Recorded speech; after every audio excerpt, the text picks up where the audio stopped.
Yes, please. Good evening, everyone. Welcome to SD Commerce Career, Sector 10, Panchkula. This is CA Dheeraj here and hope so you're doing well. In the previous class, हम लोगों का जो topic running था that is all about sir money को लेकर and money में almost काफी सारे कॉन्सेप्ट्स आप कवर अप कर चुके हैं, जिसमें लास्ट क्लास की अगर हम डिस्कशन की बात करें जिसमें आप लोगों ने सर टाइप्स ऑफ मनी के रिगार्डिंग टू डिस्कशन की एंड टाइप्स ऑफ मनी के अंदर फर्स्ट ऑफ ऑल वैसे तो सर अपने सिलेबस में काफी सारे पॉइंट्स हैं जो गिवन नहीं है, but as per the books जो डिफरेंट बुक्स के अकॉर्डिंग टू कुछ एक्स्ट्रा मटेरियल भी आप लोगों को करना होगा, बिकॉज एज पर सीबीएसई के अकॉर्डिंग टू अगर बिल्कुल चले वहां पे तो उन्होंने बहुत शॉर्ट टॉपिक गिवन है कि मनी में तो पर्टिकुलरली आपने जस्ट ये कॉन्सेप्ट्स करने, बट फिर भी कुछ एक्स्ट्रा क्वेश्चंस हैं, ज्यादा नहीं 4-5 क्वेश्चंस कुछ एक्स्ट्रा हैं जो आपको side by side in between बीच में ही हम क्या करते रहेंगे, कवर करते रहेंगे। मेजोरिटी आप लोगों का जो सिलेबस है वो एज पर सीबीएसई के अकॉर्डिंग टू जो जो टॉपिक्स लिखे हुए हैं वो सारे तो कवर करेंगे ही करेंगे, प्लस कुछ एक्स्ट्रा जो मे भी शायद कहीं ना कहीं आपके स्कूल्स में भी क्या किया जाएगा, कवर किया जाएगा। तो सबसे पहले लास्ट सेशन के अंदर हमने जो टॉपिक डिस्कस किया that is all about sir fiat money and fiduciary money. आज थोड़ा सा एक बार ध्यान से समझ लेना एंड लिटिल बिट टॉपिक हमारा पेंडिंग है, मनी टॉपिक आज आपका कंप्लीट हो जाएगा। फर्स्ट ऑफ ऑल सर आपकी होती है सर एक fiat money, forms of money के अंदर फिएट मनी में जो कॉन्सेप्ट आपने रीड आउट किया, fiat money is that money which is issued under the authority और ऑर्डर ऑफ गवर्नमेंट। कि बेसिकली वो जो गवर्नमेंट के ऑर्डर के अकॉर्डिंग, गवर्नमेंट के किसी अथॉरिटी के अकॉर्डिंग जो इंडिया में इशू की गई है। अब इंडिया में अगर नॉर्मली बात करें, हमारे तो यहाँ पे क्या चलते हैं सर, रुपीज चलते हैं, क्लियर। तो रुपी is basically a legal tender of India, and everybody who is residing in India, who is citizen of India, he has to accept that money. अगर लेट इट बी मैंने आपको payment करनी है तो यहाँ पे पेमेंट मोड जो cash mode payment होगा, मैं आपको रुपीज क्या करूंगा, पे आउट करूंगा एंड आपको वो क्या करने पड़ेंगे, एक्सेप्ट करने पड़ेंगे। आप रिफ्यूज नहीं कर सकते। अगर मैं आपको कॉइन्स में पेमेंट करता हूं, अगर मैं आपको करेंसी में दैट मींस पेपर नोट्स में पेमेंट करता हूं, you are legally bound to accept it. But एक एक्स्ट्रा नॉलेज का पार्ट आपको क्या बताया था सर, कॉइन्स का मतलब ये नहीं है कि जितनी भी पेमेंट हो फिर सारी की सारी कॉइन्स में पे करेंगे, ऐसा भी नहीं है। मैक्सिमम कॉइनेज एक्ट के अकॉर्डिंग मैक्सिमम 1000 तक आप कॉइन्स में पेमेंट कर सकते हैं। अब लेट इट बी अगर 10,000 पेमेंट करनी है, अब 10-10 के कॉइन्स थोड़ी लेके जाएंगे सर, इतनी पेमेंट कॉइन्स में अलाउड नहीं है। देन सामने वाला पर्सन स्टिल 10 रुपए का कॉइन है, इंडिया का कॉइन है, वो मना कर सकता है। क्यों? क्योंकि कॉइनेज एक्ट के अकॉर्डिंग मैक्सिमम कितना अलाउड है, 1000। बाकी सर आप मुझे नोट दो, करेंसी दो, मैं बिल्कुल एक्सेप्ट करूंगा, मुझे कोई दिक्कत ही नहीं। मैं रिफ्यूज इसलिए कर रहा हूं क्योंकि कॉइनेज एक्ट ने मुझे कहा हुआ, अदरवाइज मेरे को रिफ्यूज करने का कोई राइट। जैसे कई बार क्या होता है ना, ये शॉपकीपर्स नॉर्मली, अब मान लो मैंने 200 रुपए की पेमेंट करनी थी, मैंने 10-10 के 20 कॉइन उठाए उसको दे दिए, वो क्या कहेंगे, ये मैं लूंगा नहीं। क्यों नहीं लोगे भाई, क्यों नहीं लोगे? एज पर नॉर्मली ये 10 रुपए का कॉइन भी सरकार की ओर से इशूड है, सरकार की ओर से इशूड है, और रुपीज हैं जो कि इंडिया का क्या है, लीगल टेंडर है। मैंने कौन सा तुझे कोई फॉरेन की करेंसी दी है, रुपीज पे आउट करें, और सर 200 रुपए हैं, अप टू 1000 तक कॉइन्स अलाउड हैं, you have to accept it. आपको लेने पड़ेंगे सर, आप मना नहीं कर सकते, you are legally bound by it, clear. Second case जिसमें आपने क्या रीड आउट किया, fiduciary money. Sir fiduciary money is basically not actual money, it's basically a trust between the parties, between the payer and the pay। अब fiduciary money accept करना किसी के ऊपर कोई बंदिश नहीं है कि आपको वो एक्सेप्ट करना पड़ेगा ही पड़ेगा सर, अगर आपको एक दूसरे के ऊपर क्या है, ट्रस्ट है, अगर एक दूसरे के ऊपर आपको विश्वास है, फेथ है, फिर आप फिड्यूशियरी मनी एक्सेप्ट कर सकते हो, अदरवाइज आप मना कर सकते हो। For example cheque, for example bill of exchange, sir ये आपकी मर्जी। अब नॉर्मली कई बार कोई पर्सन मुझसे पूछता है कि सर मैं बाय चेक पेमेंट कर सकता हूं, मैं क्या, sorry sir cheque is not acceptable. वो कहता सर आप चेक से मना कर रहे हो, मैं आपको पेमेंट कर तो रहा हूं। मैं कहा भाई चेक अपने आप में पेमेंट नहीं होती। Cheque is basically a negotiable instrument है जिसके थ्रू आप पेमेंट ले सकते हैं, बट श्योरिटी नहीं है कि पैसा मिलेगा या नहीं मिलेगा। अगर चेक बाउंस हो गया तो, अगर चेक डिसऑनर हो गया तो, सर ऐसा कॉन्सेप्ट नहीं चलेगा। क्लियर? तो नॉर्मली हमने वहां पे क्या कहा, फिड्यूशरी मनी मेरे ऊपर कोई बंदिश नहीं है कि मुझे लेना पड़ेगा ही पड़ेगा। सर मेरी, अगर मुझे इंटरेस्ट, मुझे आपके ऊपर फेथ है, मुझे आपके ऊपर ट्रस्ट है, मैं जरूर एक्सेप्ट करूंगा, अदरवाइज मैं रिफ्यूज कर सकता हूं फिड्यूशरी मनी।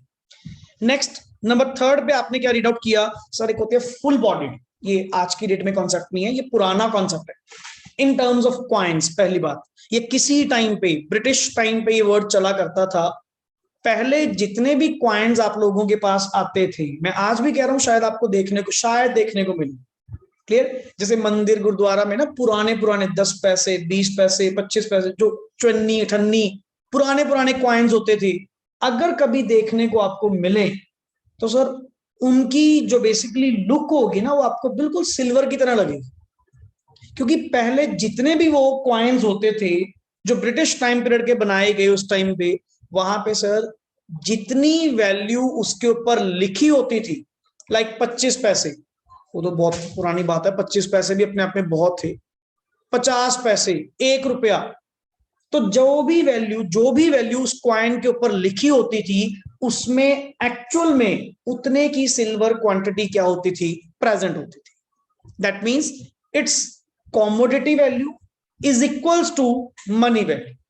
क्लियर? कि अगर मैं कह रहा हूं जी उसके ऊपर 1 रुपया लिखा हुआ है, उसमें सचमुच में 1 रुपए की सिल्वर, 1 रुपए की चांदी उसके अंदर होती, तभी तभी सर आप चाहे उसको एज अ मनी यूज कर लो या उसको एज अ कॉमोडिटी यूज कर लो, वो दोनों की वैल्यू क्या मिलनी है आपको, सेम। जैसे ये कॉन्सेप्ट होता क्यों आया था, पहले हमारे एंशियंट टाइम्स में चलती थी अशर्फियां। मनी से पहले जो एवोल्यूशन था, जो राजा महाराजा सिस्टम में सोने की अशर्फियां, चांदी की अशर्फियां, वो क्वाइंस को ही बोलते थे। वो धीरे धीरे रिफाइन करते करते करते गवर्नमेंट के हैंड्स में ये काम आया। जब गवर्नमेंट ने ये सारा टेकअप करा तो स्टार्टिंग में जो क्वाइंस बनते थे उनकी commodity value is equals to क्या होती थी, मनी वैल्यू, जिसके कारण वर्ड का यूज किया गया full bodied. Full bodied that means commodity value is equals to money value. आज की डेट में ऐसा कुछ नहीं।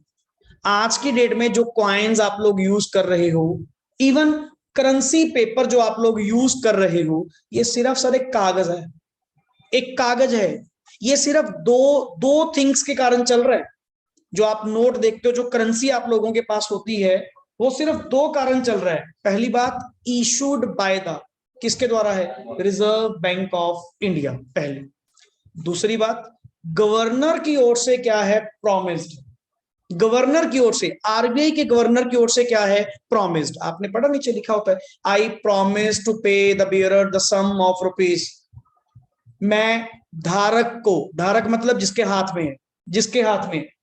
अब नोट के ऊपर नाम लिख दोगे कि वो तुम्हारा ही हो जाएगा क्या, सर ये नेगोशिएबल, ये बेरर इंस्ट्रूमेंट है, जिसके हाथ में उसका नोट। क्लियर? मैं धारक को इतने पैसे अदा करने का वचन देता हूं, वो प्रॉमिस जो गवर्नर की ओर से किया गया है, इसीलिए तेरा वो कागज चल रहा है। अदरवाइज गवर्नर अपना प्रॉमिस वापस ले ले, आरबीआई इन नोट्स को क्या कर दे सर, वापस ले ले। वापस का मतलब क्या है, अपनी अथॉरिटी कैंसिल कर दे। हम नहीं मानेंगे, कल से हम इस नोट को नहीं मानने वाले। हुआ तो है डीमोनेटाइजेशन, जिसको तुमने 500 और 1000 के नोट्स क्या हुए, बंद हुए, जबकि वो भी इशूड बाय द क्या थे, सरकार थे। इशूड बाय द क्या थे, आरबीआई थे। बट सर आरबीआई ने अपनी अथॉरिटी उन नोट्स के ऊपर क्या ले ली, वापस ले ली। हम नहीं चलाएंगे, इसकी जगह आपको नए नोट्स दिए जाएंगे। कल से 500 और 1000 का नोट क्या हो जाएगा, बंद हो जाएगा। आज की डेट में जो मनी हम लोग यूज कर रहे हैं, दैट इज कॉल्ड एज, आपके सामने वर्ड क्या लिखा हुआ है, credit money. Credit money, sir credit money का मतलब क्या हुआ, whose money value is greater than its commodity value. अरे जो 10 रुपए का क्वाइन है, तुझे क्या लगता है वो 10 रुपए का बना हो, क्या उसकी कॉमोडिटी वैल्यू भी 10 रुपए होगी? नहीं सर, 1-2 रुपए मसा होएगी। वो क्या, उसमें मेटल लगा हुआ है, मेटल लगा हुआ है ना। आप उसको मनी की तरह यूज मत करो, आप उसको एज अ कॉमोडिटी बेच कर देखो। जैसे नॉर्मल लोहा भी तो बेचते हैं ना, नॉर्मल मेटल्स को भी बेचते हैं ना, आप उसको बेच कर देखो, क्या तुझे 10 रुपए मिलेंगे? नहीं। अगर जो तेरा 2,000 रुपए का नोट है, चलता कितने का है? 2,000 का। अगर उसको as a paper, as a commodity बेच के देख, तुझे 2,000 मिलेंगे? तुझे 2 रुपए ना मिले, 2 रुपए भी ना मिले। क्यों सर? उनकी मनी वैल्यू क्या है? ज्यादा, बट कॉमोडिटी वैल्यू क्या है? बिल्कुल कम। तो आज की डेट में जो हम लोग मनी यूज कर रहे हैं वो कौन सी मनी है सर? क्रेडिट मनी है। अब तो और भी एडवांस्ड हो चुका, और भी एडवांस्ड हो चुका प्लास्टिक मनी। प्लास्टिक मनी कौन सी हुई सर? तेरे डेबिट कार्ड्स, क्रेडिट कार्ड्स, ये आ चुके। इससे भी एडवांस्ड हो चुका ई मनी। ई मनी कौन सा? ये तो जो पेटीएम वॉलेट्स के थ्रू या यूपीआई पेमेंट्स हम लोग करने लग गए सर, ई मनी तो चल रही है आज के दिन में। समझ गए ना सर? ये एवोल्यूशन मनी, ई मनी डायरेक्टली लॉन्च नहीं हुई, इसका एवोल्यूशन है। धीरे धीरे स्टार्टिंग से करते करते करते ये दिन अपने पास आए हैं। बट डायरेक्टली अगर आपसे पूछा जाए क्या डायरेक्टली आपको पेपर नोट्स मिले? नहीं सर, इसका भी एवोल्यूशन है। काफी लंबा समय है इसको बनते हुए, चलते हुए, करते करते चेंज हुए। पहले के अगर पुराने नोट्स, चलो मैंने भी नहीं देखे, पुराने नोट्स अगर देखे जाएं, अगर कभी पुराने अपने मतलब घर वालों से पूछे जाएं, पहले नोट इतना इतना बड़ा प्रिंट होता था, इतना इतना बड़ा। अब तो नोट का साइज भी, कलर कॉम्बिनेशन भी सारे क्या हो चुके हैं? चेंज। सर ये एवोल्यूशन ही तो है, एवोल्यूशन ही तो है कि पहले कॉन्सेप्ट क्या थे, धीरे धीरे टाइम के अकॉर्डिंग टू क्या होते जा रहे हैं, चेंज होते जा रहे हैं। हुआ क्लियर कॉन्सेप्ट? चलिए नेक्स्ट आगे, आज का कॉन्सेप्ट जहां से हमें स्टार्ट करना है, इससे पहले इन बिटवीन लास्ट में अगर टाइम बचा, ओवरऑल टॉपिक क्या करेंगे? रिवाइज करेंगे, क्योंकि छोटा सा ही टॉपिक मेरा pending. Clear? Money supply sir हम लोगों ने लास्ट कॉन्सेप्ट में स्टार्ट ही किया था। Money supply, this is the most important topic of this chapter. Usually अगर मनी टॉपिक आया तो तुझे ये पॉइंट पूछा जाएगा ही जाएगा, जो आज हम नेक्स्ट ऑन लिखने वाले हैं। क्लियर? मनी सप्लाई का मतलब क्या है एंड ये क्यों इंपॉर्टेंट है, आपको क्यों पढ़ाया जा रहा है? क्योंकि सर नेक्स्ट आगे जो हमारी इकोनॉमिक्स है, नेक्स्ट आगे जो हमारी मैक्रो इकोनॉमिक्स है, वो प्योरली डिपेंडेंट किसके ऊपर है? इस पर्टिकुलर वर्ड के ऊपर।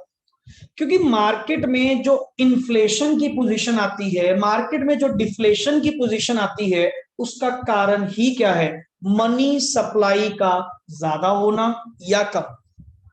आपने स्टार्टिंग में पढ़ा था सर्कुलर फ्लो ऑफ इनकम।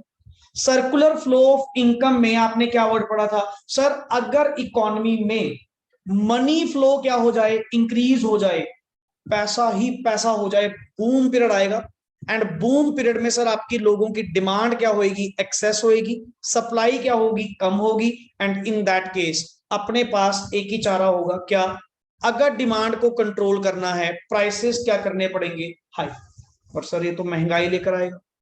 ये तो सर वही बात होगी ना कि मनी सप्लाई इंक्रीज होने से, मनी का फ्लो तेज होने से, ये सप्लाई इंक्रीज होने से आपकी सिचुएशन, इकोनॉमी की जो सिचुएशन है वो किस में चली गई? इन्फ्लेशन में चली गई। या मनी सप्लाई अगर मार्केट से बहुत कम हो जाए, बहुत पैसा स्लो डाउन, बिल्कुल ऐसा लगा लो मंदा जिसको वर्ड बोलते हैं कि सर यही नहीं पता कि अल्टीमेट सेल होगी या नहीं होगी, बिजनेस चलेंगे या नहीं चलेंगे, इतना डाउन ट्रैक आया पड़ा है। सर ये भी तो कारण क्या है? मनी सप्लाई ही तो है। कहता फिर ये तो बता, चलो मानना तेरी पूरी इकोनॉमी, नेक्स्ट ऑन आगे इकोनॉमिक्स किसके ऊपर डिपेंड करती है? मनी सप्लाई पे करती है। What do you mean by money supply? Money supply है क्या sir? It refers to the total stock of money, total stock of money in circulation, in circulation, circulation में, इकोनॉमी में टोटल कितना पैसा, कितना स्टॉक ऑफ मनी सर्कुलेट कर रहा है, that is called as money supply. And basically money supply के अंदर आप वो मनी काउंट करेंगे, वो मनी जो held by the people who demands it, जिनको मनी चाहिए, not the suppliers of money. अरे सर जो सप्लायर्स ऑफ मनी होंगे, क्या उनका भी पैसा इसके अंदर आप काउंट करोगे? वो तो खुद सप्लाई करते हैं। इनको छोड़ के, सप्लायर्स को छोड़ के, मनी सप्लायर्स को छोड़ के, इनके अलावा टोटल इकोनॉमी में कितना पैसा सर्कुलेशन में है, that is called as total stock of money. एक चीज बता, अगर सप्लायर्स ऑफ मनी को भी बीच में तुमने इंक्लूड कर लिया, यही तो वो लोग हैं जो मनी को क्या करते हैं, कंट्रोल करते हैं, मौके पे इंक्रीज करते हैं या डिक्रीज करते हैं। सर इनको थोड़ी काउंट करोगे, इनको थोड़ी काउंट करोगे, इनको करो साइड पे। लास्ट वर्ड क्या लिखा था? इट रेफर्स टू, वर्ड क्या लिखा हुआ है? It refers to total stock of money held by all the people of a country at a given point of time. एक पर्टिकुलर पॉइंट ऑफ टाइम पे measure किया जाता है, that's why it is called as stock concept. Chapter 1 जहां पे आपने stock and flow variables के regarding to पढ़ा था। स्टॉक कॉन्सेप्ट कौन से होते हैं? जो एक पर्टिकुलर पॉइंट ऑफ टाइम पे मेजर किए जाए, एंड जो over a period of time पे मेजर किए जाएं, that is called as flow. ये तो स्टार्टिंग से वर्ड क्या बोल रहा है?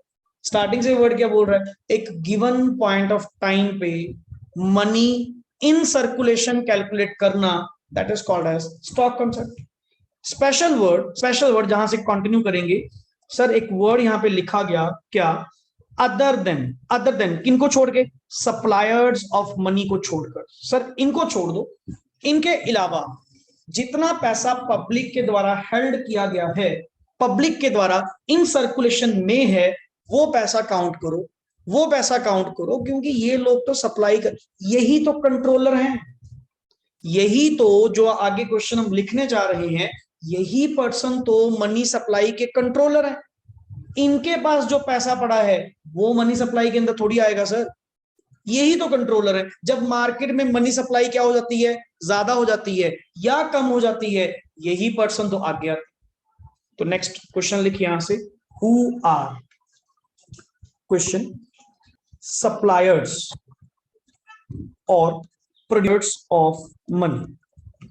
तो फिर सर यहां पे ये बताओ कि अल्टीमेटली हमारे यहां पे सप्लायर्स कौन हुए, मनी सप्लायर्स कौन हुए?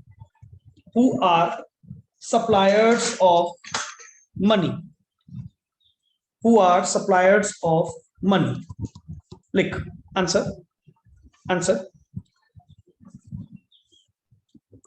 producers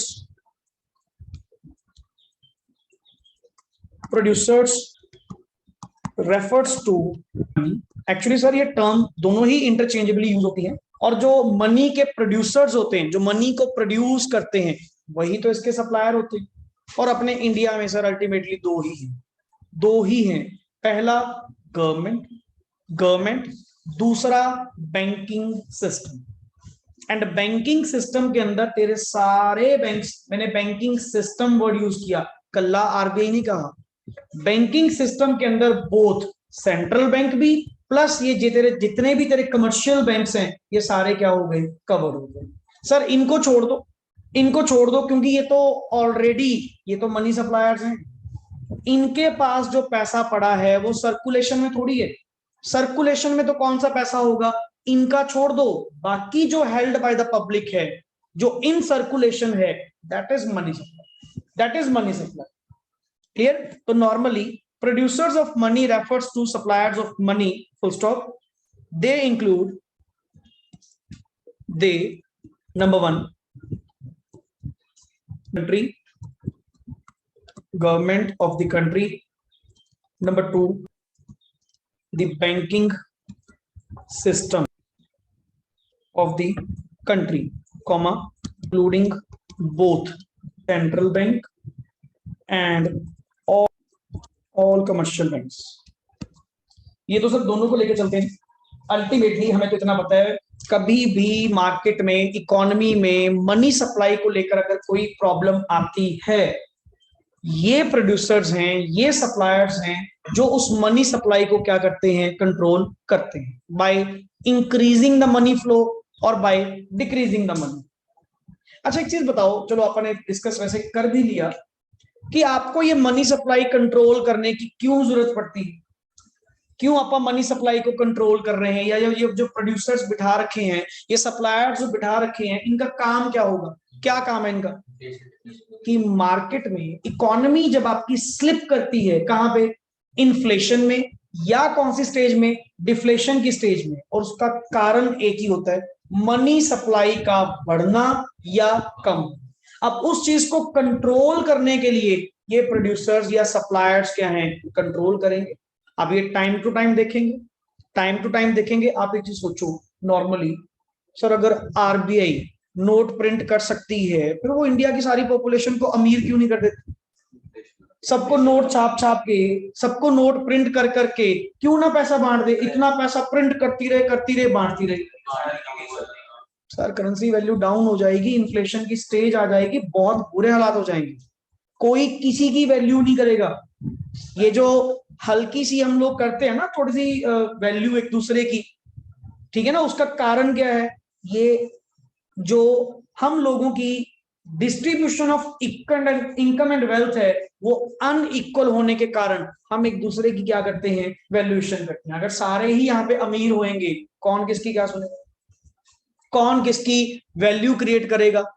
सर हर पर्सन अपनी ही अलग इमेज में रहेगा। ये तो सर इकोनॉमी फिर ऐसे तो चलने नहीं वाली, फिर तो कौन सरकार को समझेगा? कोई भी नहीं समझेगा।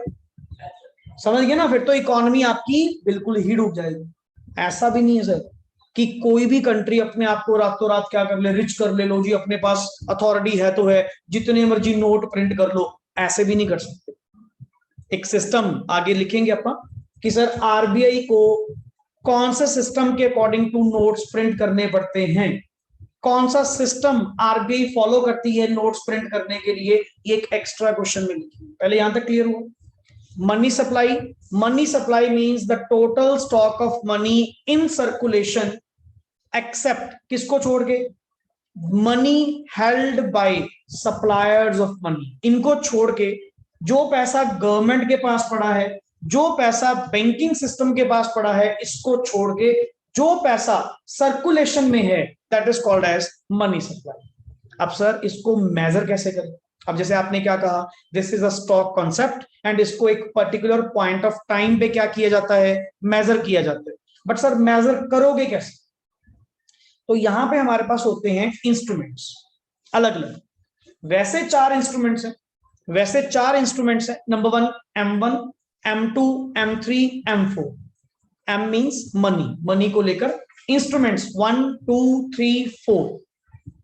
हमारे सिलेबस में from the last few years, हमारे सिलेबस में जस्ट M1 हमारे सिलेबस में है, M2, M3, M4 हमारे सिलेबस में नहीं है। ये तो जस्ट एक नॉलेज के लिए बताया कि आपके टोटल इंस्ट्रूमेंट्स कितने हैं मनी मेजरमेंट के, 4, बट हमारे सिलेबस में जस्ट कितना है, 1। क्लियर? आगे लिखे यहां पे, मेजर्स ऑफ, या सीधे लिखो M1 डायरेक्टली यहां पे लिख, सॉरी M1 हेडिंग दो, M1 मेजर ऑफ, क्योंकि वो कहीं ना कहीं आप लोगों के लिए कंफ्यूजन का पार्ट बन जाता है कि सर आपने एक बार बताया था कि 4 इंस्ट्रूमेंट्स होते हैं, वो जस्ट नॉलेज पर्पस के लिए है, एंड इवन आपकी बुक में भी सिर्फ इतना ही लिखा हुआ। क्लियर? कभी कभी शायद एक्स्ट्रा माइल में उसको एक्सप्लेन किया हो, but there is no need sir, हमारे काम का नहीं है। क्लियर? नॉर्मली तो लिखने को हम भी लिख सकते हैं यहाँ पे M1, M2 and M3 and M4। ये 4 हमारे क्या होते हैं, टोटल मेजर्स होते हैं मनी सप्लाई को कैलकुलेट करने के लिए, बट हमारे सिलेबस का पार्ट सिर्फ M1। क्लियर? तो यहाँ पे इसको एक्सप्लेन करो, लिखो जी, according to M1 measurement,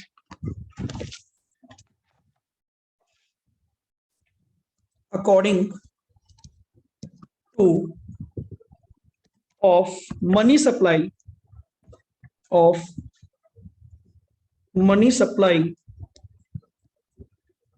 comma, it includes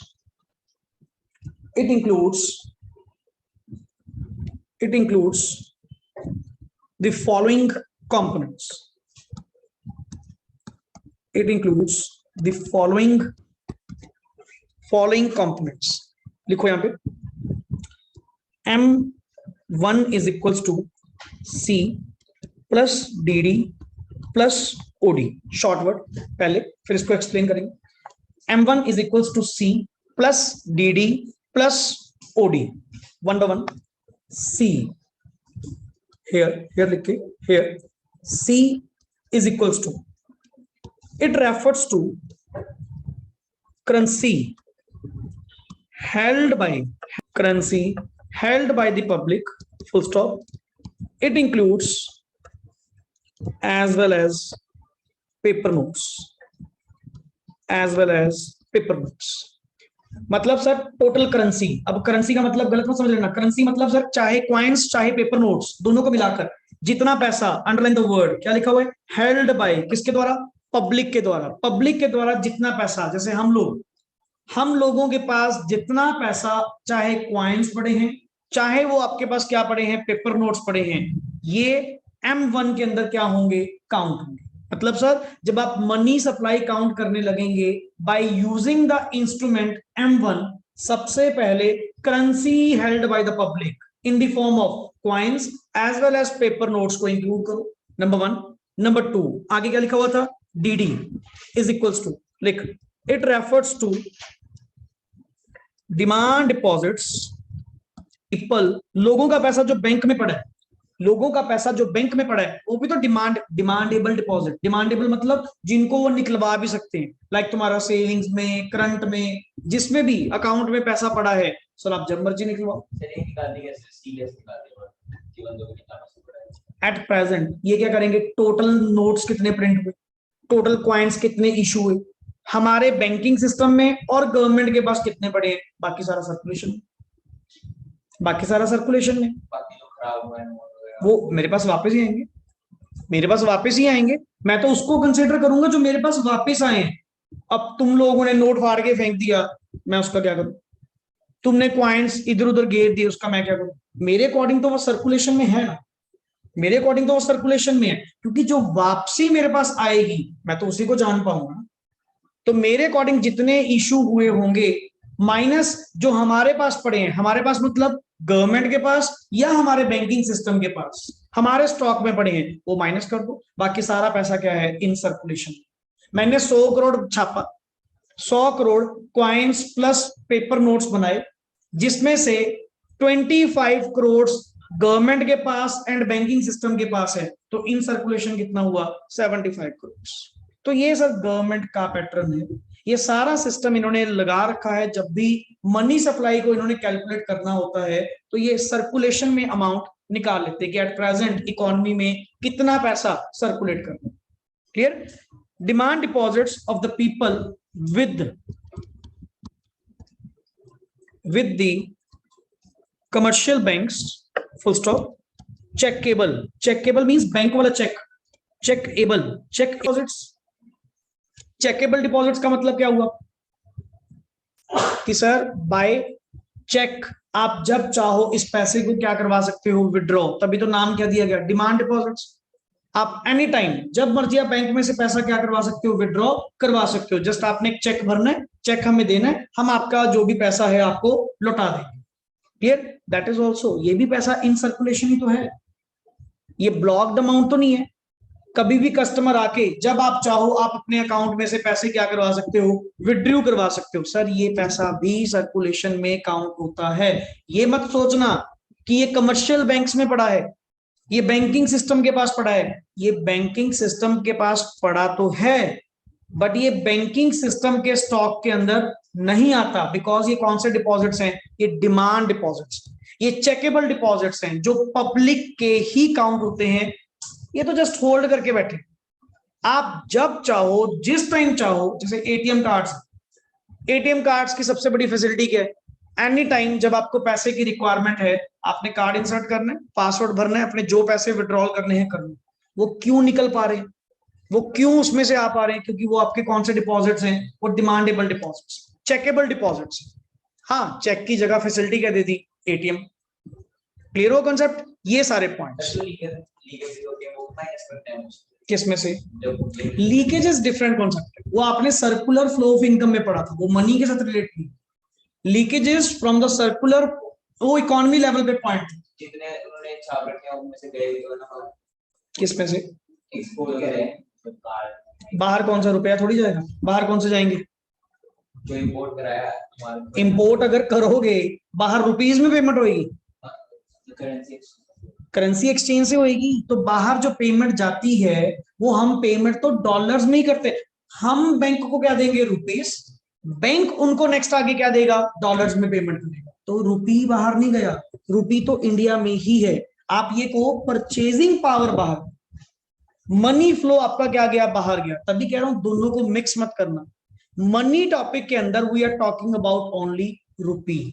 रुपी जो इंडिया का लीगल टेंडर कि मनी सप्लाई मार्केट में सर्कुलेशन में कितनी है, और वो जो लीकेजेस वाला कॉन्सेप्ट था वो आपका सर्कुलर फ्लो ऑफ इनकम के साथ आपने पढ़ा था, जो स्टार्टिंग का टॉपिक था। Clear? Yes, these are checkable deposits which can be withdrawn, which can be withdrawn on demand, which can be withdrawn or transferred on demand. On demand means जब चाहो, एनी टाइम। जब आप पैसा निकलवाना चाहते हो, आप अपना पैसा बाय फॉलोइंग द फॉर्मेलिटीज जो भी बैंक ने दे रखी हैं, आपको जस्ट वो परफॉर्म करनी है एंड आप अपना पैसा विड्रू करवा सकते हैं। क्लियर? तो ये भी आप ही का पैसा है जो कहां पे पड़ा है, बैंक के पास पड़ा है, बट पैसा सर आपका ही है, सर्कुलेशन में ही है। क्लियर? Last is OD. लिख, these are deposits, other deposits, इसके अंदर क्या क्या आता है, विच इंक्लूड, नंबर 1 पॉइंट, इसमें 3 पॉइंट आएंगे, 3 पॉइंट,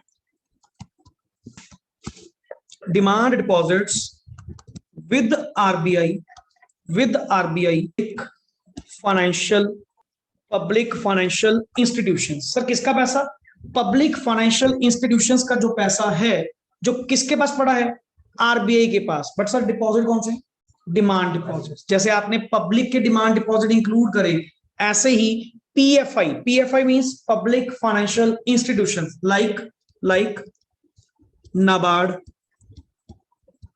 कॉमा एलआईसी।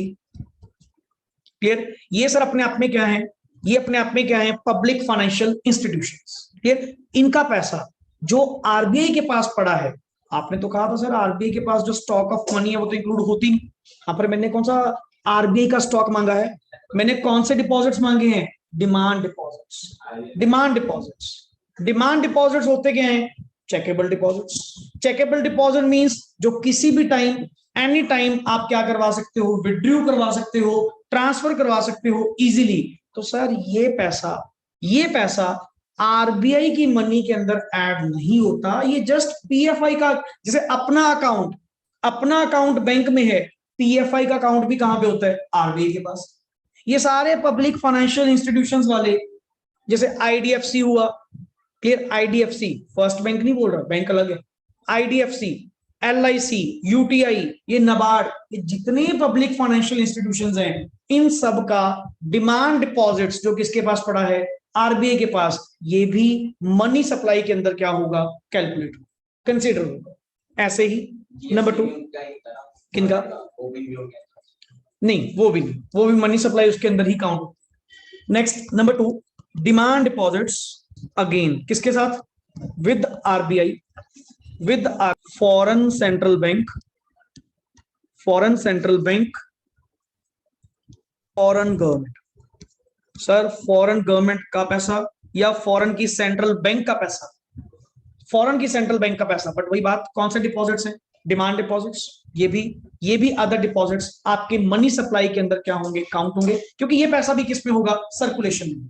क्लियर? ऐसे ही number third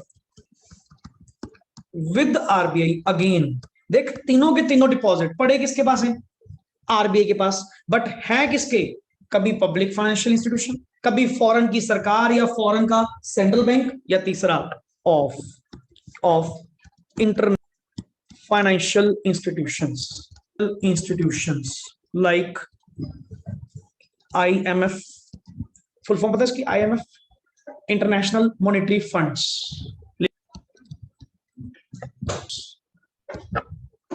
and world bank.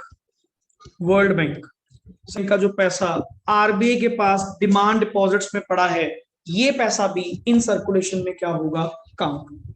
तो मैंने तो जस्ट आपके सामने basic 3 word, M1 is equals to क्या होता है, C means currency, Second word DD. DD means demand deposits. And third word OD. OD means क्या हुआ? Other deposits.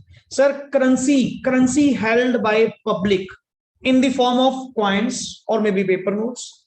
DD, demand deposits of public with commercial banks, and these are also known as checkable deposits because it can be withdrawn or transferred on demand. जब चाहो आप ये पैसा निकलवा सकते हो, ट्रांसफर कर सकते हो. Clear? And the last is OD. OD means other deposit. किसके साथ? तीनों के तीनों पॉइंट आरबीआई के पास. पैसा पड़ा कहां पे है? आरबीआई के पास. पहला किसका पैसा? किसका पैसा? Public financial institutions. For example LIC, NABARD, UTI, IDFC, कुछ भी एग्जांपल्स. सेकंड केस, सर किसका पैसा? फॉरेन की सेंट्रल बैंक या फॉरेन की गवर्नमेंट का. किसके पास पड़ा पैसा? Demand deposits with RBI. And third, demand deposits with RBI of किसका? International financial institutions like IMF, world bank etcetera. Clear? दोबारा बोलो फटाफट जल्दी. M1 इज इक्वल्स टू क्या था? M1 is equals to C plus DD plus OD. C means currency, DD means demand deposits, OD means other deposit. C currency कौन सी? Held by public in the form of coins or paper notes. DD means demandable deposits of किसके? Public with किसके साथ? Commercial banks. Of public with commercial banks. These are also known as checkable deposits. Why? Because it can be withdrawn or transferred on demand. Other deposits में तीन points में common wording क्या थी? Demand deposits with RBI. Sir पैसा RBI के पास पड़ा है. पहला किसका पैसा?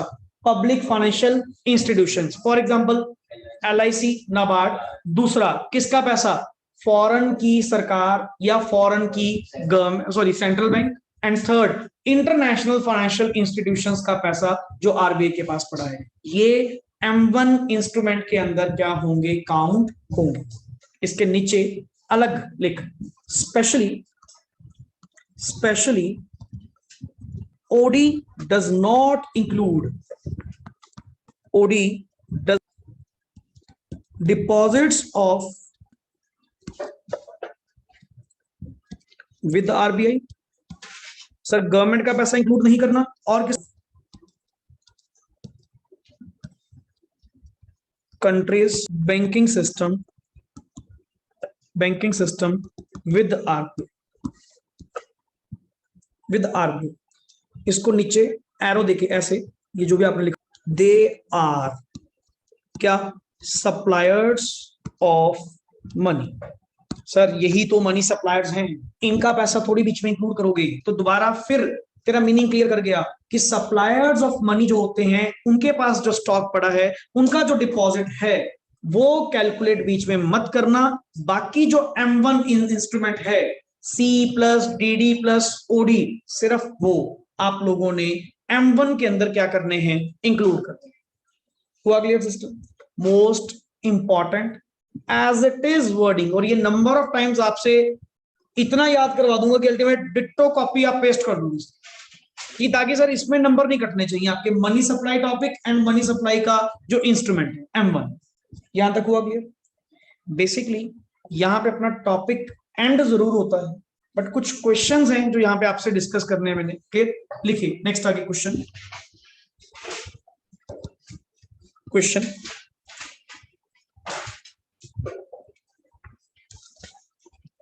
इसमें सर आप लोग पहले लिखें, एक अच्छा क्वेश्चन था.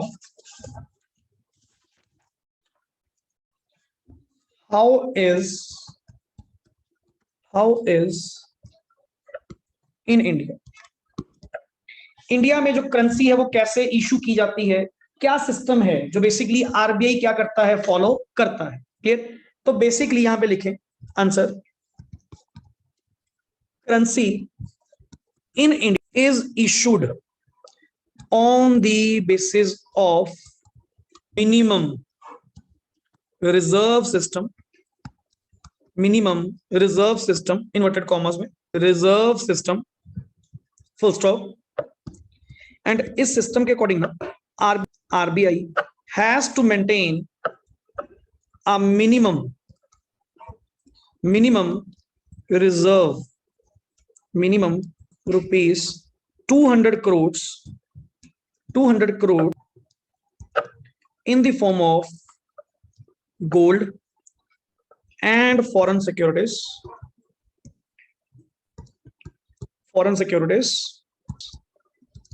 out of this reserve, comma, value of gold must be 115 crore,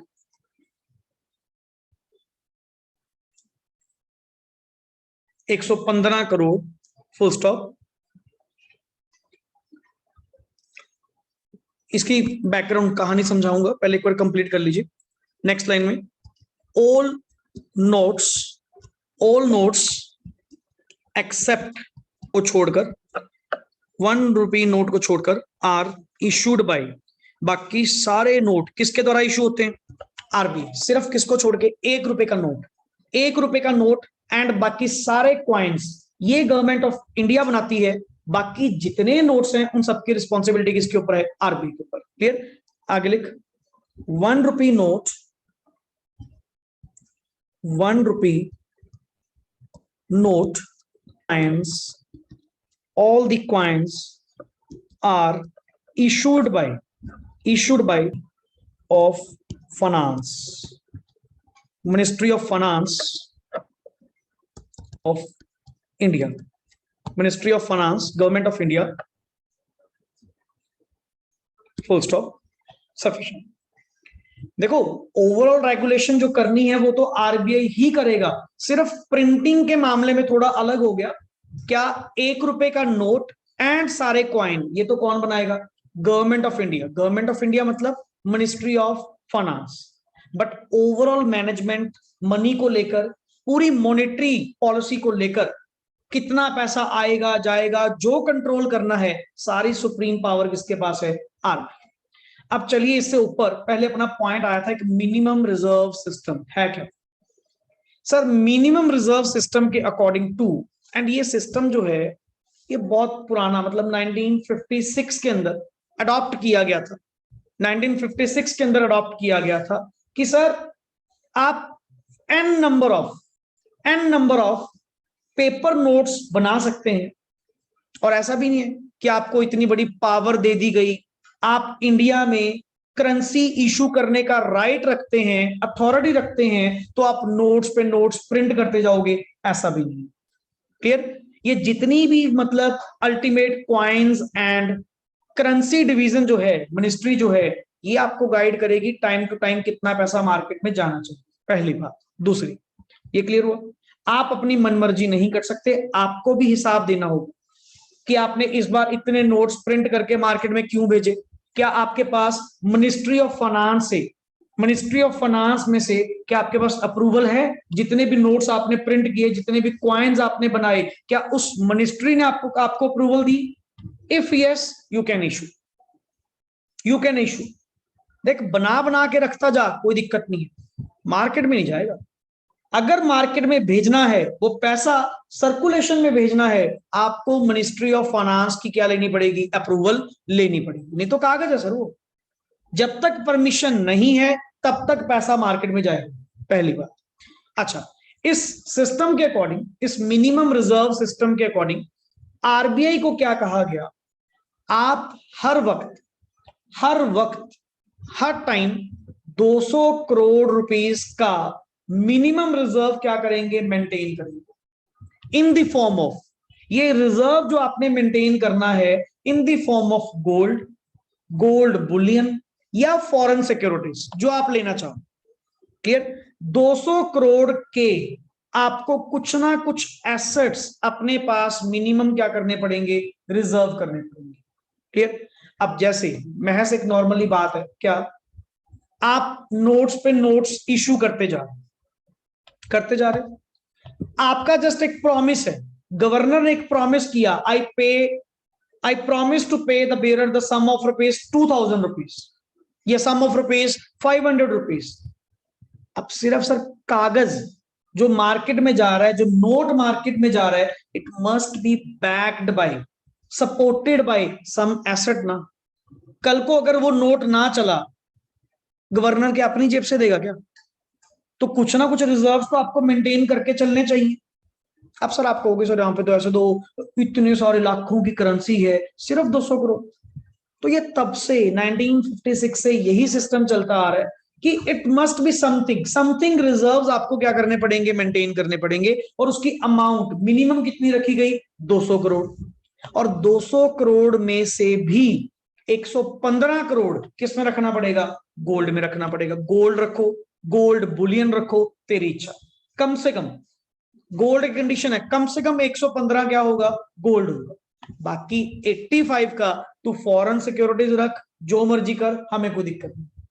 कम से कम यार तुम आरबीआई हो, आरबीआई इतना पैसा मार्केट में सर्कुलेट कर रही है, आरबीआई के पास अपनी तो कोई एसेट्स नहीं, तो वो किस बात का, कैसे, किस बेसिस पे प्रॉमिस कर रहे हैं गवर्नर? किस बेसिस पे प्रॉमिस कर रहे हैं? मैंने तो साइन करके दे दिया कि मैं प्रॉमिस करता हूं। अच्छा कल को मुकर गया तो? नहीं सर, नहीं मुकरेगा नहीं। एंड अगर आपको मैं गारंटी देता हूं, अगर ये पैसा ना चलाना, आप मेरे पास ले आना, मैं आपको इतने की वैल्यू दूंगा, मैं आपको इसके बदले में इतनी की एसेट्स दूंगा। तो it must be supported by some minimum reserve. तब से लेके अब तक 200 करोड़ रुपीस के रिजर्व्स इनको हर टाइम मेंटेन करके रखने पड़ते हैं in the form of gold और maybe foreign securities. But कम से कम 115 करोड़ के क्या होंगे? गोल्ड। क्लियर? और नोट इश्यू के रिगार्डिंग तो हो ही चुका सर। 1 रुपए के नोट को छोड़ के, क्वाइंस को छोड़ के, बाकी सारी रिस्पॉन्सिबिलिटी किसके ऊपर है? आरबीआई के ऊपर। डन। इंपॉर्टेंट, समटाइम्स पूछ ले जाता। नेक्स्ट लिख अगला क्वेश्चन। क्वेश्चन इज, एक दो क्वेश्चन इसको खत्म करें टॉपिक आज। Ideal supply. अब मैं नॉर्मली आपसे ये पूछ रहा हूं, जब इतना सिस्टम आप पढ़ चुके हैं, इवन ये भी पता कर चुके कौन इश्यू करता है, कौन कंट्रोल करता है, हमें जस्ट ये बताओ सर, अगर मैं आप लोगों से पूछूं कि मार्केट में कितनी मनी सप्लाई होनी चाहिए, क्या आइडियल सप्लाई, आइडियल मतलब एक normal, ideal supply of money कितनी होनी चाहिए? आप क्या रिप्लाई देंगे? थोड़ी सी, थोड़ी मतलब कितनी थोड़ी सर? अगर ज्यादा थोड़ी करोगे तो मनी फ्लो आपके बहुत कम हो जाएंगे, मनी सप्लाई बहुत कम हो जाएगी। मार्केट में कौन सी सिचुएशन आ जाएगी? डिफ्लेशन की सिचुएशन आ जाएगी। आप कहोगे फिर सर थोड़ा बढ़ा दो, ज्यादा बढ़ा दोगे थोड़ा करते करते दो, इन्फ्लेशन की सिचुएशन आ जाएगी। तो what would be your reply? Reply क्या होगा sir? What is ideal supply of money? Sir it is that money, that supply of money जो अपने आप में सफिशिएंट हो, इतनी सफिशिएंट हो कि ना आपकी इकोनॉमी इन्फ्लेशन की पोजीशन में जाए, ना आपकी इकोनॉमी डिफ्लेशन की पोजीशन में जाए। That situation is called as ideal supply of money. तो टाइम टू टाइम आरबीआई का काम है कि मार्केट में मनी सप्लाई को चेक करते रहो कि मार्केट में इस टाइम पैसा बहुत ज्यादा हो रखा है या कम हो रखा है, एंड उसके अकॉर्डिंग टू टाइम क्या करते रहो? कंट्रोल करते रहो, so that ideal supply of money बनी रहेगी। अदरवाइज सर वही है, तेरी इकोनॉमी या तो इन्फ्लेशन में चली जाएगी या डिफ्लेशन में चली जाएगी। मुझे तो दोनों ही चाहिए, ना इन्फ्लेशन चाहिए ना डिफ्लेशन चाहिए। हमारे अकॉर्डिंग तो स्टेबिलिटी, स्टेबिलिटी अगर बनी रहे इकोनॉमी में, क्लियर, देन अपने आप में हमारी इकोनॉमी क्या रहेगी? सक्सेसफुल रहेगी। क्लियर? लिखिए answer. It is that amount of money, it is money supply, that amount of which keeps aggregate demand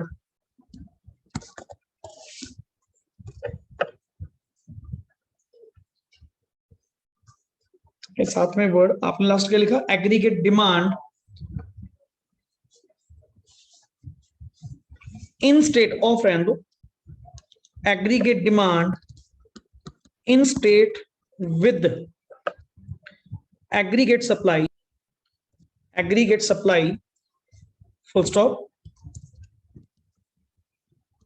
It is called supply of money because it protects the economy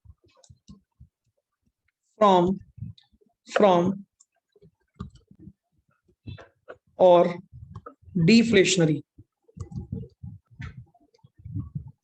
inflationary और deflationary pressures. इसीलिए तो इसको word ideal supply of money क्या किया गया, refer किया गया। और वैसे भी सर, अगर मार्केट में जितनी डिमांड फॉर मनी है उतनी ही सप्लाई फॉर मनी की जाए तो आपकी जो सिचुएशन है ना वो बिल्कुल क्या रहेगी, स्टेबल। दिक्कत पता कब आती है, जब डिमांड फॉर मनी ज्यादा है, ठीक है ना, एंड सप्लाई उसकी क्या है, कम है, या may be supply of money ज्यादा है एंड डिमांड फॉर मनी क्या है, कम है। जहां डिसइक्विलिब्रियम आया वहीं पे वर्ड इन्फ्लेशन या क्या आएंगे, डिफ्लेशन। एक चीज सिंपल, जितनी डिमांड फॉर मनी है अगर सप्लाई ऑफ मनी भी उतनी हो जाए तो क्यों ना सर आप लोगों की ये आइडल सप्लाई ऑफ मनी रही, क्यों आपकी जो इकोनॉमी है वो इन्फ्लेशन या डिफ्लेशन की स्टेज में जाएगी, ऐसा कोई कॉन्सेप्ट ही नहीं आएगा।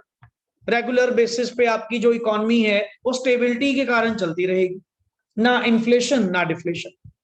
तो that is called as ideal supply of money. हुआ क्लियर? एक लास्ट क्वेश्चन देखो जी, व्हाट इज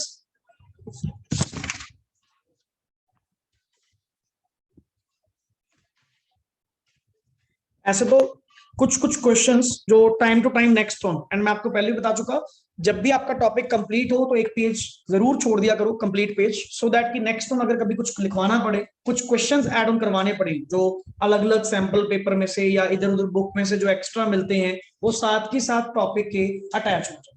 फिर what is high powered, what is money, what is high powered money? लिखिए जी, sum total of A point साथ में currency held people B vault cash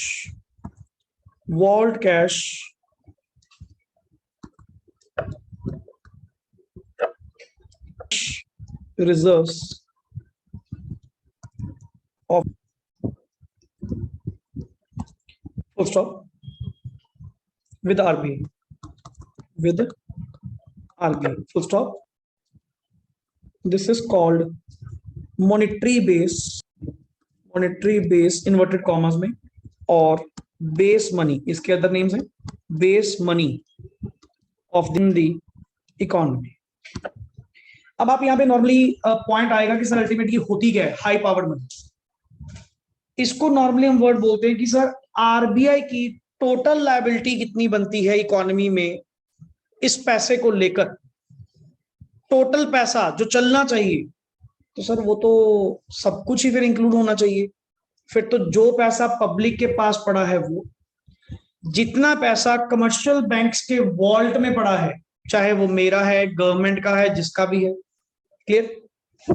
RBI की जिम्मेवारी तो बनती है ना, आरबीआई की रिस्पॉन्सिबिलिटी बनती है कि उसकी ओर से जितने भी नोट इशू किए गए वो मार्केट में चलने चाहिए, एंड अगर वो नहीं चलते तो सर आरबीआई की सबसे बड़ी गलती है। तो आप नोट इशू कर ही क्यों रहे हैं अगर वो नोट चलेगा ही नहीं। तो हाई पावर्ड मनी का मतलब क्या हुआ, कंट्री का, इकोनॉमी का मॉनेटरी बेस फाइंड आउट करना, बेस मनी फाइंड आउट करना, जिसके लिए आरबीआई की क्या बनती है, रिस्पॉन्सिबिलिटी बनती है। तो इसमें आरबीआई को छोड़कर बाकी सारा पैसा, चाहे वो किसका भी है, सारा पैसा आप इसमें कवर कर ले, सब तेरे कवर हो रहे हैं। चेक कर, पहला word currency held by the people, जो आप लोगों की जेब में है, जो फिजिकली आपके पास पड़ा है। दूसरा, तेरा पैसा और कहां पड़ा होगा, और कहां पड़ा होगा, बैंक्स में।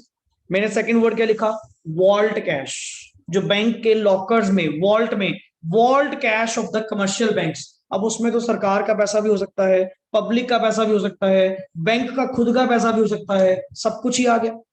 प्लस हमारे कैश रिजर्व्स, कमर्शियल बैंक्स के जो कैश रिजर्व्स हैं जो कहां पड़े हैं, आरबीआई के पास पड़े हैं। सर आरबीआई की ये सारे पैसे को लेकर क्या बनती है, रिस्पॉन्सिबिलिटी बनती है, क्लियर, कि ये पैसा प्रॉपर वे से चलना चाहिए। दैट इज कंट्री की इकोनॉमी की मॉनेटरी बेस को फाइंड आउट करना, बेस मनी को फाइंड आउट करना is called as high powered money.